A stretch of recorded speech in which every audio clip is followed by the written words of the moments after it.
안녕하십니까 여러분. 네, 자 우리 적성 국어, 우리 처음에는 기출문제부터 한번 확인을 해볼게요. 각 학교별로, 그래서 이제 요 학교에선 요런 문제가 나오고 요 학교에선 요런 문제가 나오고 해서 이렇게 해서 좀 문제를 섞어놨어요.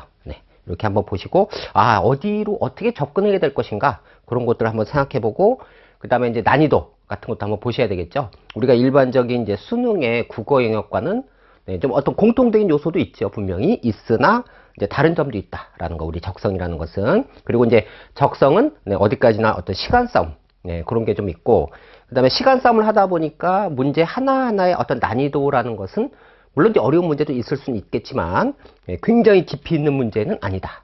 그리고 어떤 국어 영역과는 조금 다른 분야의 다른 것을 요구하는 그런 것들이 조금 있다라는 거 보시면 될 것 같습니다. 우리 기출문제 30문제가 있는데요. 요걸 이제 다 풀어드리면 좋겠지만 또 시간 관계상 해서 어떤 대표적인 문제, 몇 문제 중심으로 해서 한번 같이 살펴보도록 하겠습니다.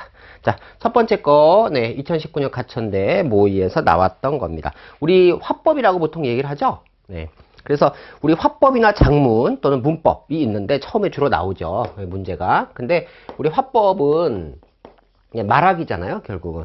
그런데 화법은 지문이 길죠, 전체적으로.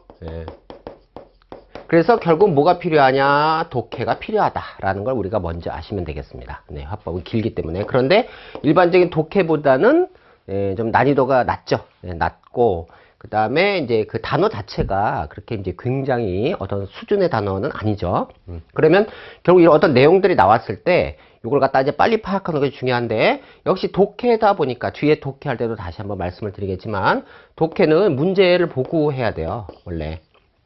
문제를 보고서 어디에 초점을 맞출 것인가, 뭘 물어보는가를 먼저 확인한 후에 그 다음에 거기에 초점을 맞춰서 해야 된다. 그래야지 효율성이 있다. 두 번, 세 번 읽는 그런 수고를 덜어준다라는 그런 얘기가 되겠습니다.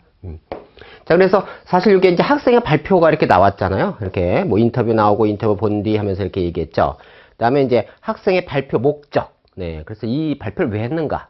근데 이제 이런 목적이나 이런 것들은 되게 이제 처음 부분에 나올 수도 있고, 그 다음에 끝 부분에 나올 수 있고, 그런데 어떤 핵심 포인트 자체가 주로 이제 끝 쪽에 나오는 경우가 많죠. 그래서 끝부분을 좀 집중해서 보실 필요가 있고, 그 다음에 2번은 학생의 발표에 대한 설명으로 적절하지 않은 것인데요. 근데 봤더니 이제 뭐 순서를 알려줬냐, 그 다음에 어떤 뭐 간략히 소개, 뭐 개념 정의를 했냐, 그 다음에 중간중간에 청중의 반응 확인, 뭐 아셨습니까? 뭐 이런 거, 이런 것들이 나와 있냐, 그 다음에 어떤 격식체 화법, 뭐뭐입니다라는 거죠. 우리 합쇼체, 하십쇼체라고 그래서 그런 것들을 썼냐, 이런 것들을 확인하는 것입니다. 그래서 그러면 읽어 나갈 때 개념정의나 또는 어떤 그 반응이나 이런 것들이 나왔나 안 나왔나를 빨리 확인하면서 선지를 지워 나가든가 아니면은 거기에 대한 표시를 하면서 읽어주면 되겠죠. 그래서 예를 들면 여기 처음 같은 경우에 여기 미리네라는 이름을 들어보셨습니까? 자, 친구들의 반응을 확인하면서 이렇게 되죠. 의문형 진술을 통해서 그래서 반응 확인하면서 이제 넘어가죠. 그 다음에 미리네 가게란 이런 겁니다. 어떤 개념 정의를 하죠. 이렇게. 그러면서 요런 겁니다. 손님을 계산하면서 어떤 다른 사람의 음식값이나 비용을 미리 내줄 수 있는 그런 걸 얘기합니다. 그 다음에 이렇게 해서 뭐 만들어진 것입니다. 뭐 등등등 얘기하면서 그 다음에 이제 인터뷰. 기자와 주인과의 어떤 인터뷰. 우리 이제 화면 뉴스나 이런 데서 많이 보잖아요. 이런 것들이 나와 있고, 그 다음에 이제 인터뷰를 본 뒤에 마지막에서 뭐래요? 결국은 이런 미리네 가게는 거의 모든 분야에서 우리 모두가 누릴 수 있고 기부할 수 있는, 자, 기부 문화에 대한 얘기네요.